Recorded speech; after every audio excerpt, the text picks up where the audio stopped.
দর্শক, এই মুহূর্তে তিতুমির কলেজের শিক্ষার্থীদের ব্যারিকেড কর্মসূচিতে আছেন সহকর্মী মফিউর রহমান। সরাসরি চলে যাচ্ছি তার কাছে।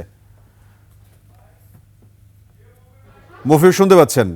আমরা জানতে পেরেছি শিক্ষার্থীরা তাদের দাবিতে অনড়। ঠিক এই মুহূর্তে তারা কি বলছেন, তাদের কর্মসূচির সর্বশেষ অবস্থান সম্পর্কে আমাদের জানাবেন।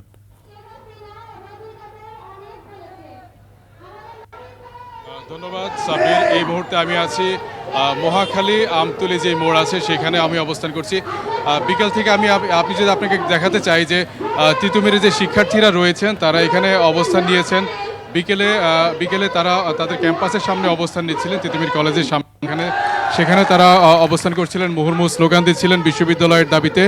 পরে 6:30টার দিকে তারা আসলে ক্যাম্পাস থেকে বেরিয়ে মহাখালী রেলগেট মোড় ঘুরে আমতলী মোড়ে এসে অবস্থান নিয়েছেন।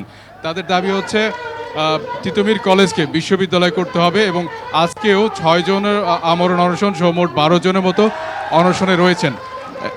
এখানে তারা যেটি বলছেন যে শিক্ষা উপদেষ্টা যে বক্তব্য দিয়েছেন সেই বক্তব্যটি তারা প্রত্যাখ্যান করেছেন। এই বিষয়ে আমি তিতুমির কলেজের এক শিক্ষার্থীর সাথে কথা বলতে চাই।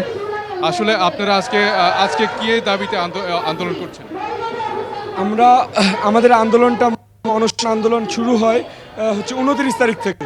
তো আজকে হঠাৎ করে এই 2 তারিখে এসে তারা, যেদিন 29 তারিখে আমরণ অনশন শুরু হয় সেদিন মন্ত্রণালয় থেকে লোক এসে আমাদেরকে বলল যে আমাদের দাবি যৌক্তিক। তাহলে এখন কেন উপদেষ্টা মণ্ডলী থেকে কথা আসছে যে আমাদের দাবি যৌক্তিক নয় এবং তারা আমাদেরকে বিশেষভাবে দেখবে? আমরা কেন বিশেষভাবে আমাদেরকে দেখা হবে? আমরা কি বিশেষ চাহিদা সম্পন্ন যে আমাদেরকে বিশেষভাবে দেখবে? তাই আমরা আমতলীতে ব্লকেট করেছি এবং যতক্ষণ পর্যন্ত আমাদের দাবি মেনে নেওয়া না হয় ততক্ষণ পর্যন্ত আমরা রাস্তায় থাকবো। অ্যান্টিঅক্সিডেন্ট ও ফ্লেভোনয়েড সমৃদ্ধ ফ্রেশ প্রিমিয়াম টি এক কাপে কাঁপিয়ে দিন।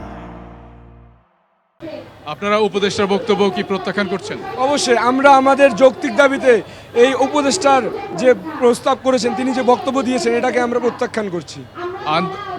আচ্ছা, আন্দোলন আপনাদের দাবি মানা না হলে এরপর আপনারা কি কর্মসূচি দেবেন? এখন আমরা আন্দোলনে নেমেছি, আমাদের দাবি যৌক্তিক। আমাদের দাবি কেন মানবে না? আমাদের দাবি যদি তারা মেনে না নেয় তাহলে আমরা আমাদের আন্দোলন আরো কঠোর থেকে কঠোর করবো ইনশাল্লাহ। আব্বির, আপনি শুনতে পেলেন যে যদি দাবি না মানা হয় পরবর্তীতে আন্দোলন আরো কঠোর করা হবে। তো আমতলী মোড় থেকে এই ছিল আমার কাছে তিতুমির বিশ্ববিদ্যালয় বা তিতুমির কলেজ থেকে বিশ্ববিদ্যালয়ের যে করার দাবি সেই দাবির সর্বশেষ তথ্য। মফিউর, আপনাকে ধন্যবাদ।